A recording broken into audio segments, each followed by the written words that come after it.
apoiadores do Bolsonaro são extremamente engraçados, né? Eles dizem que a gente não pode votar na esquerda, porque na esquerda só tem ladrão, e que é um absurdo votar em Lula, votar em fulano, votar em cicrano, votar em Ciro, votar... Enfim, eles sempre arranjam um motivo para que a gente não vote na esquerda, pelo menos tentam justificar. Na maioria dessas justificativas sempre vem a questão da honestidade e de não ser corrupto. Só que nesse momento, um dos ídolos deles é o Roberto Jefferson do PTB, um criminoso, confesso, um criminoso profissional, inclusive, que assumiu que roubou por mais de uma vez, inclusive, e que agora está sendo de novo denunciado por conta da maneira desesperada que tem tentado encontrar para poder conseguir de novo espaço de alguma maneira nas mídias sociais e com o eleitorado bolsonarista. Eu acho que quem é candidato pelo PTB defendendo um discurso anticorrupção e quem tem o Roberto Jefferson e a família Bolsonaro como exemplo de honestidade, dos dois, ou é burro ou só mau caráter.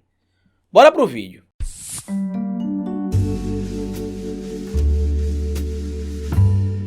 Pois bem, meus amigos, saiu agora uma informação nova atrelada ao caso Queiroz e as rachadinhas do Flávio Bolsonaro. Inclusive, queria lembrar vocês que a gente está com uma campanha aqui no canal chamada de Rachadinha do Bem. Essa rachadinha é diferente da do Flávio Bolsonaro e da família Bolsonaro, ou a quadrilha, né, porque age como um orcrim, mas enfim. Essa rachadinha que a gente faz, ela pode, essa rachadinha a gente chama de rachadinha do bem, a gente arrecadou quase R$8.000 que serão convertidos na compra de cestas básicas na sexta-feira e no sábado. A programação para a gente começar a distribuir essas cestas é a partir do domingo. E com essa arrecadação a gente já consegue montar, acredito que entre 100 e 120 cestas básicas. Então se vocês puderem colaborar, basta colaborar por esse Pix aqui, ó, ou historiadoroficial@gmail.com, ou por essa conta que vocês estão vendo na tela para quem quiser fazer doação direta. E quem mora fora do país que está querendo colaborar também, pode ser feita a colaboração pelo PayPal. O endereço do PayPal é esse aqui, ó, Carlitos com _neto@hotmail.com. Passada agora a nossa fala da rachadinha do bem, a rachadinha que pode,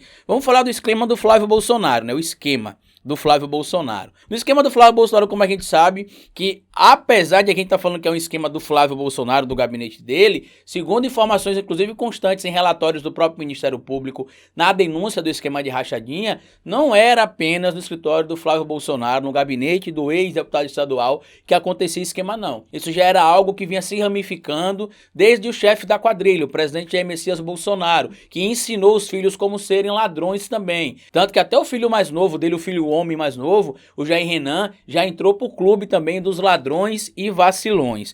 O presidente Jair Messias Bolsonaro, segundo algumas denúncias dessas, utilizava além de ex-companheiras para serem suas laranjas, também utilizava a filha do Queiroz, a Natália de Queiroz, como sendo uma funcionária no seu gabinete, mas que ela não trabalhava. A gente já viu que o Flávio Bolsonaro fazia algo similar, o Carlos Bolsonaro fazia algo similar, inclusive com parentes da madrasta dele, a mãe do Jair Renan Bolsonaro, a Ana Cristina Vale. E quando a gente vai futucar um pouco mais aqui, a gente descobre que até mesmo o Flávio Bolsonaro, o Flávio Onca, ou simplesmente ladrão e vacilão, foi funcionário fantasma também do PTB. Olha o PTB aí, o PTB do Roberto Jefferson. Foi funcionário fantasma do PTB. Depois, o irmão dele também, o Eduardo Bolsonaro, também foi funcionário fantasma. E no caso do Eduardo Bolsonaro, a situação é tão grave que ele nem lembra que ele foi nomeado para ser funcionário fantasma, segundo ele. Tanto o Flávio quanto o Eduardo Bolsonaro, eles tinham cargos lá no PTB em Brasília que deveriam ser exercidos e ocupados de lá. Não poderia ser exercido de forma telemática ou à distância ou home office, nada disso.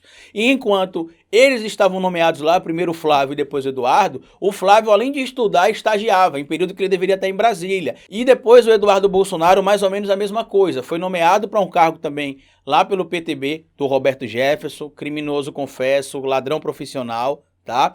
E ele foi lá e disse sim que naquela época ele não lembra se ele trabalhou, mas já se sabe que ele trabalhou, o nome dele tá lá, eu já até fiz um vídeo sobre isso aqui, e ele estudava, e era para ocupar o cargo lá. Então essa questão de funcionário fantasma, essa situação toda de rachadinha, é algo que permeia a família Bolsonaro há muito. O problema é que agora tem um funcionário da Receita Federal, chamado José Barroso Tostes Neto, que confirmou sim, e que teria encontrado sim o senador Flávio Bolsonaro e as suas advogadas, inclusive advogadas por mais de uma vez ele teria encontrado, onde em tese foi apresentado ali para advogadas do Flávio Bolsonaro e para o próprio senador uma lista de nome de pessoas que teriam consultado dados do senador Flávio Bolsonaro na Receita Federal. Isso é grave porque a máquina pública não pode ser utilizada de forma patrimonialista. O nome disso, inclusive, é estabelecido na lei, no próprio Código Penal, fala sobre esse crime que é conhecido como advocacia administrativa, onde você utiliza a coisa pública para interesse privado. A gente sabe também que, apesar de o ladrão e vacilão do Flávio Bolsonaro, que é acusado de supostamente ter desviado cerca de 6 milhões de reais em esquema de rachadinha no Rio de Janeiro, comprou uma mansão supostamente no mesmo valor. E segundo ele comprou a mansão nesse valor porque foi parte do dinheiro que ele tinha recebido de venda de alguns imóveis do Rio de Janeiro. Detalhe, até o momento que eu estou gravando esse vídeo para você aqui, e já tem, acredito que pouco mais de um mês que ele comprou a mansão dele de cerca de 6 milhões de reais, e inclusive ainda continua dando despesa ao erário público, porque ele continua tendo direito a um apartamento, né, e ele não abriu mão desse direito que ele tem, mesmo tendo uma mansão de 6 milhões de reais, e a gente sabe que a divulgação pública, que todo mundo deve saber disso, a comunicação é pública, da venda dos imóveis do Rio de Janeiro ainda não foram feitas. Então, de onde é que ele tirou esse dinheiro todo? Sem falar que teve aquele desencontro, que o próprio cara que vendeu a casa disse que recebeu um valor, depois confirmou o valor, depois voltou atrás e disse que não foi aquele valor. A casa ali onde ele comprou a mansão dele, as casas naquele padrão ali, seriam entre 8 e 9 milhões de reais. A mansão ali hoje seria uma mansão de aproximadamente esse valor, e ele comprou por cerca de 5,9 milhões de reais, ou seja, mais de 2 milhões de reais abaixo do preço. Além disso, a namorada do ex-proprietário da mansão era uma das juízas que trabalhava para o ministro João Otávio de Noronha, do STJ, que com frequência costuma decidir favorável ao Bolsonaro, e não vou nem tentar atrelar nada aqui, mas como vocês sabem, existe uma vaga disponível no STF, que é o sonho de vários juristas aí, um cargo vitalício, com alto salário e várias regalias. Então é uma coisa que se embrenha na outra e fica complicado de entender. A PGR, para criar uma ceninha, convocou, intimou as advogadas do deputado Flávio Bolsonaro à época, deputado estadual, hoje senador, para que elas expliquem essa história aí da reunião que teve. Inclusive o próprio José Barroso Tóstenes Neto, ele dá até as datas aqui, ó. Ele disse que a primeira reunião aconteceu no dia 26 de agosto de 2020, com a presença de Luciana Pires e Juliana Bierrebatti, que são as advogadas do Flávio Bolsonaro, no caso Queiroz. Teve outra reunião no dia 4 de setembro, por coincidência, o meu aniversário, apenas com a Juliana. E a última foi no dia 17 de setembro.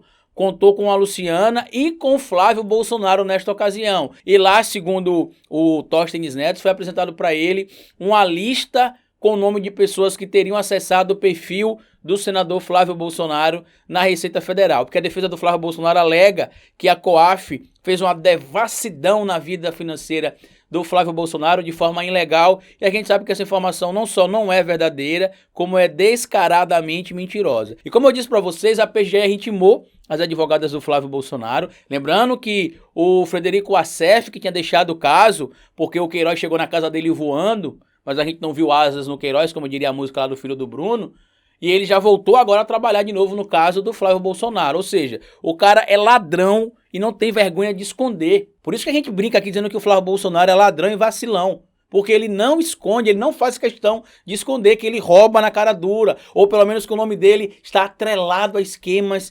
ilegais. Eu vou tentar trazer assim para ficar menos complexo de se entender. E aí o PGR convocou as advogadas do Flávio Bolsonaro para depor nos dias 13 e 20 de abril, mas elas já disseram que não irão depor, porque farão uso do direito de sigilo aí entre advogado e cliente, que isso pode acabar atrapalhando o trabalho delas. O Flávio Bolsonaro, inclusive, chegou a postar aqui que existe comprovação de que após a apuração, a ABIN não fez nenhum relatório para ajudar o Flávio Bolsonaro. Não é essa a conclusão que eu tenho aqui ainda não, tá? Sobre isso não está concluído ainda não, a gente está ainda descobrindo. As investigações estão acontecendo, mas é um país de coincidências como o Brasil, onde a família que ocupa o poder rouba e não dá em nada, onde pessoas que defendem a honestidade apoiam ladrões, onde pessoas que defendem o fim da corrupção estão junto com corruptos. Realmente fica complexo, Mas tá aí sim, segundo o José Barroso Tostes Neto, o Flávio Bolsonaro, ladrão e vacilão, se encontrou junto com as advogadas dele e as advogadas por mais de uma vez com representantes da Receita Federal, algo que em tese não teria legalidade, dependendo da forma que isso foi solicitado, porque a gente sabe que os relatórios que foram conseguidos pelo Ministério Público foram conseguidos através de autorizações.